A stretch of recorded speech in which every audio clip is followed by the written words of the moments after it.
Media వారికి అందరికీ నమస్కారం.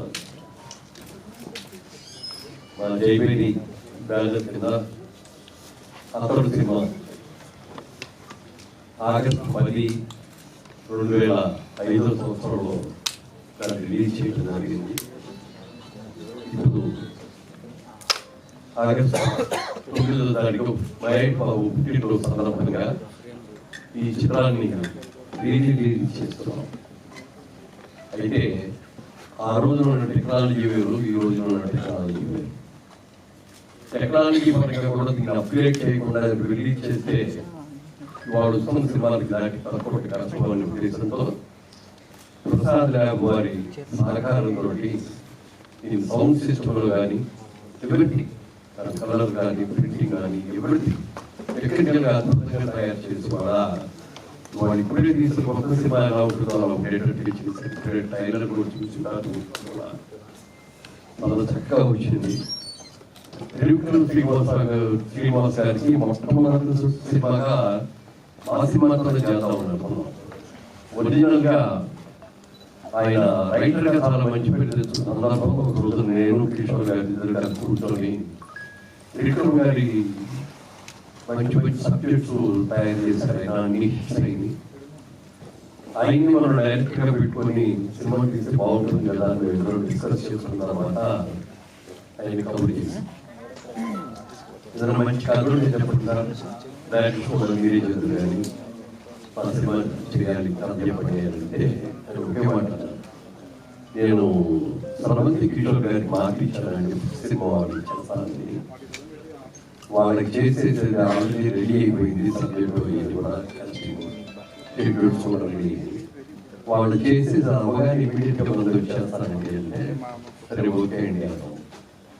అన్న తర్వాత ఒక రోజు కథ చెప్పడానికి నేను వచ్చాను. ఆఫీస్లో నేను కిషోర్ గారు తిరుపతి గారు మేము ముగ్గురుగా కూర్చున్నాం. అదే సార్ ఫోన్లో ఏమి ఆఫ్ చేసేది సార్ కాన్సన్ట్రేట్ ఇవ్వడండి. సరే అన్నాం. మీకు చెప్పే నంబరు 3 hours చెప్పారండి కదా. అంటే every shot to short, bit to bit అంతా కూడా ఏ టు దట్ అంటే కథ ఏంటంటే మాకు సినిమా అంతా కూడా ఎదురుకుండా కనపడిందని ఫీలింగ్ ఇచ్చింది మాట్లాడాలి. తర్వాత ఎలా ఉందండి ఎక్సలెంట్గా ఉంది సార్, చాలా బాగుంది. మీరు ఏమనుకోకపోతే నాకు చిన్నగా ఒక ఫీలింగ్ వచ్చిందని చెప్తారండి. తప్పండి. మనం ఆ రోజుల్లో పాత సినిమాలో హీరో అంటే శ్రీరామచంద్రుడు, 100% సుబ్రహ్మణ్యుడు అనేటట్టుగా మనం ఉంది మన సినిమా.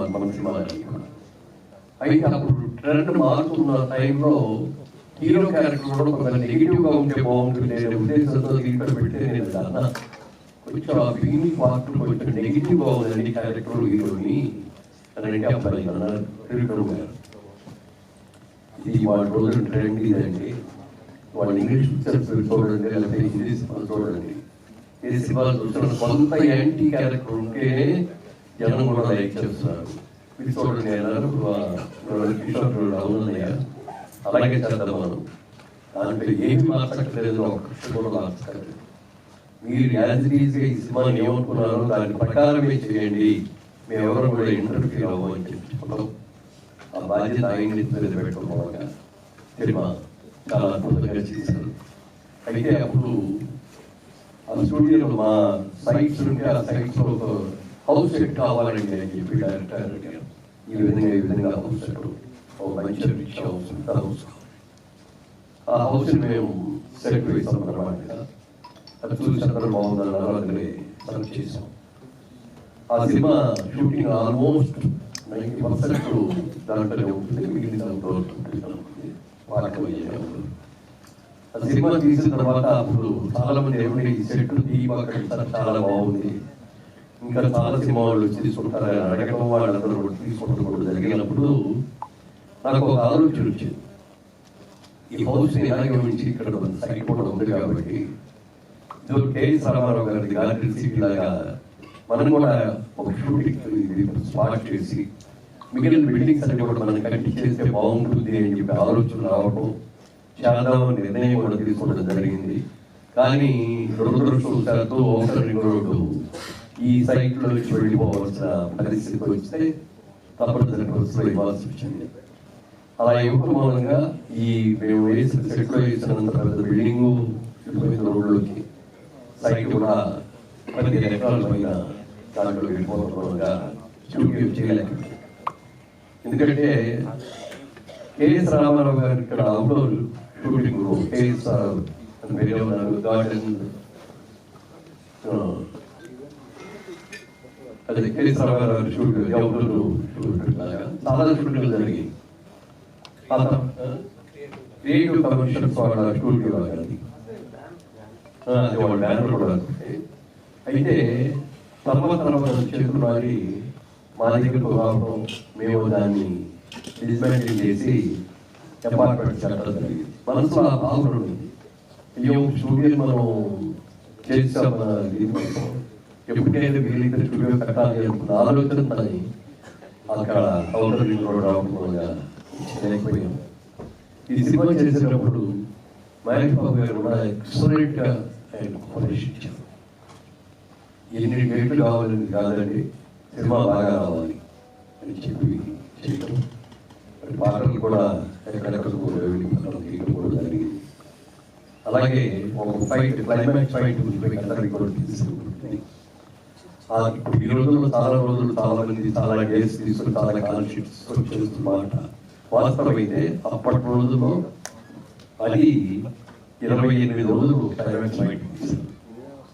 దానికోసమని యూకే నుంచి ఎక్కడి నుంచి కూడా కెమెరాస్, స్పెషల్ కెమెరాస్ అని కూడా తీసుకొచ్చి దానికోసం ప్రత్యేకమైన సెట్ వేసి ఆ సెట్లో ఇచ్చడం కూడా జరిగింది. సినిమా రిలీజ్ అయిన తర్వాత చాలా మంచి పేరు వచ్చింది. అంటే ఫైనాన్షియల్ గా చూసుకుంటే మనకి పెద్ద లాభం రాకపోతే కానీ చాలా మంచి పేరు వచ్చింది. ఆ తర్వాత ఈ సినిమా టీవీలో వచ్చిన 2 సార్లు ఎవరు ఏ సినిమా కూడా రావాలి. ఎక్కడ చూసినా ప్రతి సాటర్డే సండే వచ్చిందంటే ఏదో ఒక ఛానల్లో ఈ సినిమా వస్తుంది. అప్పుడు ఎక్కువ మంది చూసి చాలా మంది వచ్చినప్పుడు చాలా ఎక్సలెంట్ గా ఉందని సినిమా ఎన్నిసార్లు చూస్తే అన్నిసార్లు కూడా చూస్తున్నామండి. ఎస్పెషల్లీ సెకండ్ హాఫ్ లో కామెడీ కానీ అలాగే పాటలు కానీ అన్ని కూడా అద్భుతంగా ఉన్నాయి అని చెప్పి చాలా మంది మెచ్చుకున్నారు.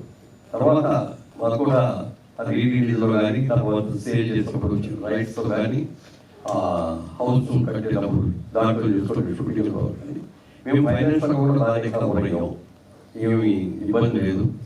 కానీ మంచి పేరు వచ్చింది, ఒక మంచి సినిమా తీసాం, మనకు మంచి పేరు వచ్చింది. మా జేబీటీ సంస్థకు గౌరవం దక్కింది. ఈ సినిమాని టెక్నికల్ గా కూడా మరి దీన్ని అప్గ్రేడ్ చేసి రిలీజ్ చేయాలి అనే ఉద్దేశంలో, అంటే మా బ్రదర్ కిషోర్ గారు అమ్మాయి ప్రియాంక ఇందాక వచ్చింది, ఇప్పుడు వస్తుంది ఇక్కడికి. తను ఏమేమి చేశారు, ఎలా టెక్నికల్ గా డెవలప్ చేశారు అనేది నా మాటల్లో కంటే తన మాటల్లోనే ఎక్కువ వినాలి. అది తప్పకుండా ప్రియాంకని వేదిక మీదకి వచ్చి ఏమేమి చేశారో వచ్చి చెప్పాలి.